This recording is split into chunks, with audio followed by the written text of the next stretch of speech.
রাত 11:45। প্ল্যাটফর্ম শুনশান। শিহরণ জাগানো ঠান্ডা হাওয়া বইছে। রাহুল দাঁড়িয়ে আছে ট্রেনের জন্য, শেষ ট্রেনের জন্য। আজকের দিনটাই তার খারাপ গেছে। চাকরির ইন্টারভিউটা ভেস্তে গেছে। পকেটে মাত্র 50 টাকা।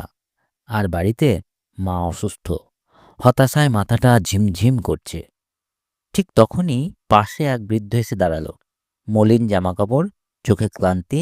হঠাৎ রাহুলকে বলল, বুঝতে পারছি তুমি কিছু হারিয়েছ, কিন্তু ট্রেন চলে গেলে পস্তাবে। রাহুল অবাক হয়ে তাকালো। আপনার কি মনে হয় ট্রেনটা আমার জন্যই আসবে? বৃদ্ধ হাসলেন।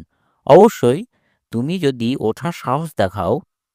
একটা ঝঞ্ঝার মতো অনুভূতি হলো রাহুলের। এমনভাবে কেউ তো কখনো বলেনি তাকে। ঠিক তখনই দূর থেকে ট্রেনের আলো দেখা গেল। রাহুল ব্যাগটা শক্ত করে ধরল, কিন্তু ঠিক তখনই পাশে কিছু একটা ঝলমল করে উঠল। পুরনো ধাতব একটা কয়েন। বৃদ্ধ কয়েনটা হাতে নিলেন। হাতে নিয়ে সেটা রাহুলকে দিলেন। এটা আজ তোমার দরকার হবে।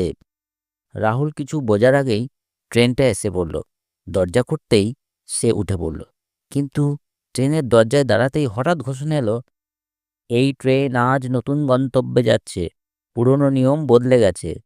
টিকিট চেকিং হবে নতুন নিয়মে। রাহুলের বুক ধক ধক করে উঠল। তার কাছে টিকিট নেই। সে তো শুধু অপেক্ষা করছিল, কোনো রকমে উঠে পড়েছে। ঠিক তখনই কন্ডাক্টর এলো। রাহুল ঘামতে লাগলো, কিন্তু কন্ডাক্টর কিছু না বলে শুধু হাত বাড়িয়ে দিলেন। রাহুল অবচেতনভাবে হাতটা বাড়িয়ে দিলেন। তখনই সেই বৃদ্ধের দেওয়া কয়েনটা কন্ডাক্টরের হাতে পড়ল। কন্ডাক্টর এবার কয়েনটা দেখে হাসলো, তারপরে বলল, বাহ, অনেকদিন পরে এটা দেখলাম। তুমি পাস করলে, বসে পড়ো। রাহুল স্তব্ধ। এটা কিভাবে সম্ভব? কয়েনটা কিভাবে একটা তার টিকিট হয়ে গেল? বাইরে তাকাতেই দেখল বৃদ্ধ কোথাও নেই। রাহুল জানে না কে বৃদ্ধটি ছিলেন, আর এই ট্রেন তাকে কোথায় নিয়ে যাচ্ছে।